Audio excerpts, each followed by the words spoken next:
So one of the biggest what ifs in NBA history is what if the Thunder Big 3, or Big 4 if you include Serge Ibaka, stayed together. The Oklahoma City Thunder made the NBA Finals in 2012 and lost in 5 games to Miami Heat. And in this video I'm going to be talking about where that team is now.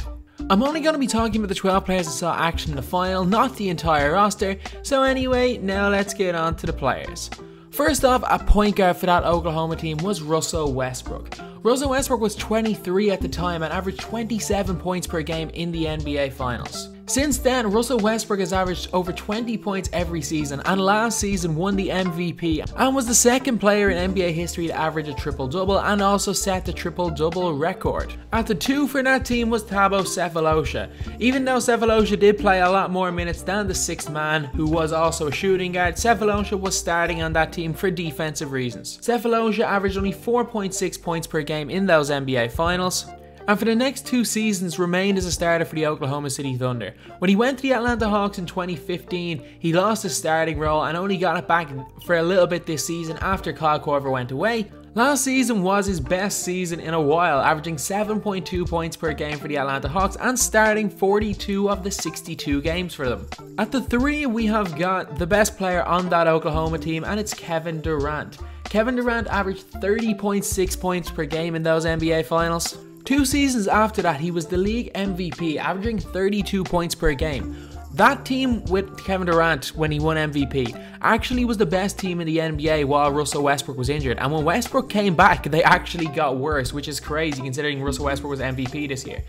Kevin Durant joined the Golden State Warriors in summer of 2016, where he averaged his least amount of points since his rookie year, but also had the most blocks of his career as well as rebounds of his career, and won an NBA championship and finals MVP. At the power forward position is Serge Ibaka, who only averaged 7 points per game in that finals but was only 22 years old. The Oklahoma City Thunder decided to keep Serge Ibaka and get rid of James Harden the summer straight after that finals, after Serge Ibaka averaged 3.7 blocks per game that season, which is incredible. As the years went on, his points per game average went up, averaging 15.1 points in 2013-2014, but also his blocks per game went down every single season since then. He's now playing for the Toronto Raptors, where he's still averaging 14.2 points per game, which is not bad at all, but he is down to averaging less than 1.5 blocks per game, which is really not good considering he's supposed to be a defensive player. While his overall game has improved, he's shooting nearly 40% from 3 now, which is extremely high.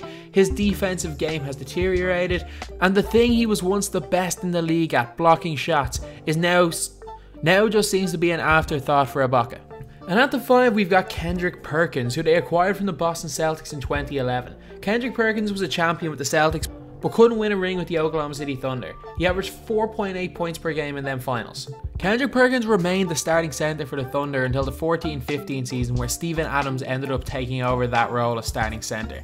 He was traded to the Jazz in 2015 and was waived, but then signed by the Cleveland Cavaliers, in which he barely played, only playing 8 games in their playoff run in 2015, where they lost in the NBA Finals. In the 2015-2016 season, he played 37 games for the New Orleans Pelicans, and since then has not played in the NBA. Now we've got the 6th man, James Harden. James Harden averaged only 12.4 points per game in those finals, which is not great, shooting 37% from the field and 31% from 3. Which, while 31% from 3 isn't great, it's better than the 13% that Russell Westbrook shot in that series. James Harden was 6th man of the year in his last year in Oklahoma, but then as soon as he went to the Houston Rockets, he just became the man on one of the better upcoming teams in the NBA.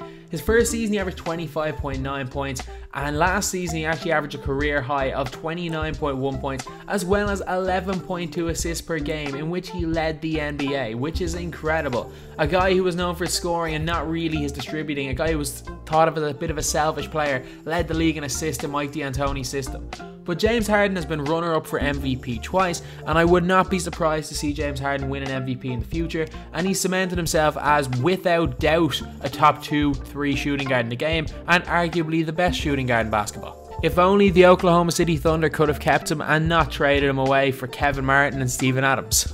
Also off the bench, we've got Derek Fisher, who averaged 5.6 points per game in those finals. He only played 20 games in the regular season that year, but was a great veteran for that team in the run-up to the NBA Finals.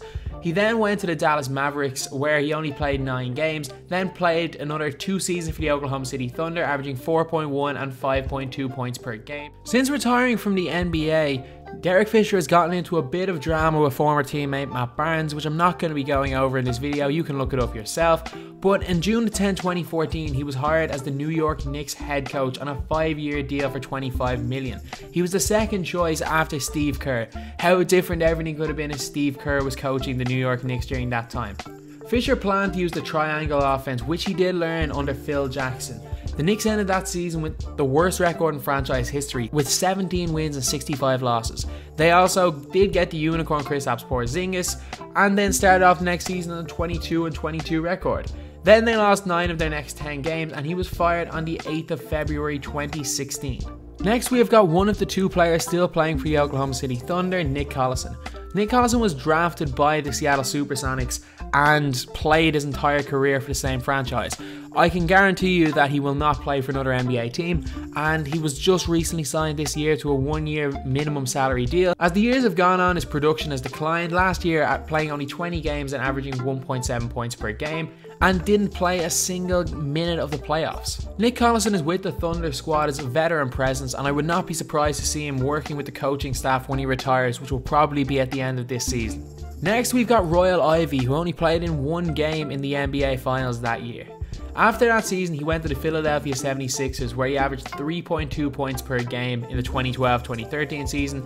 He then went back to the Oklahoma City Thunder, playing only 2 games the season after and not scoring a single point. On the 29th of January 2014, he signed with the Guangdong Southern Tigers of the Chinese League for the rest of the 13-14 season, and on September 29, 2014, he was named an assistant coach of the Oklahoma City Blue of the NBA D-League, and on July 1st, 2016, he was elevated from a player development assistant with the Blue to an assistant coach with the Oklahoma City Thunder, which effectively ended his playing career, which only lasted 10 years. Next, we've got Daquan Cook, who actually played with the Miami Heat until 2010.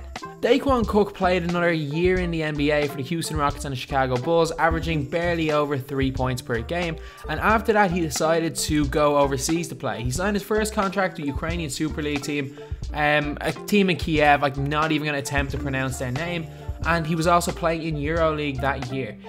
Currently this season he signed with Israeli club Irani Nes Ziona. I can guarantee you I butchered that name, sorry about that, for the 2017-2018 season, and he played in Iran the year before and played for Benfica in Portugal the year before that. So even though he's no longer an NBA player, even though he had a bit of promise, averaging 9.1 points per game and winning a 3-point contest, he still is making a career for himself playing basketball, unlike a lot of people that struggle in the NBA. Next, you've got Cole Aldrich, who only played 1 game in the NBA Finals.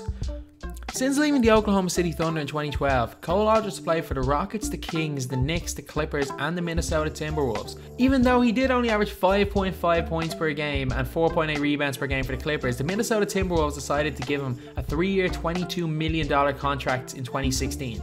So he's making over $7 million a year to play 8.6 minutes per game, grab 2.5 rebounds and score 1.7 points. Even though he hasn't been incredibly effective as an NBA player, he still has made a lot of money and he's still contributing. Even though it's in a small way, he's still contributing to an NBA team.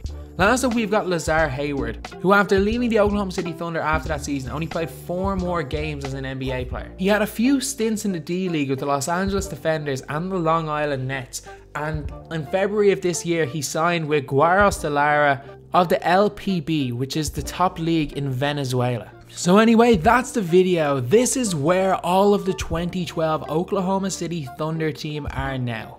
How good this team could have been had they kept their players together, we don't know.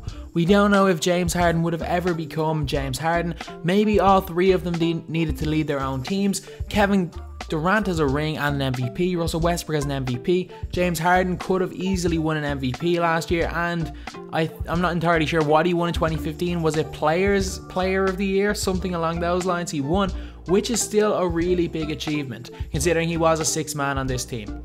This team is one of the most intriguing teams in NBA history because it had 3 young superstars together playing at like 23, 22 years old, making the NBA Finals, and then after that the Thunder have not made an NBA Finals since then.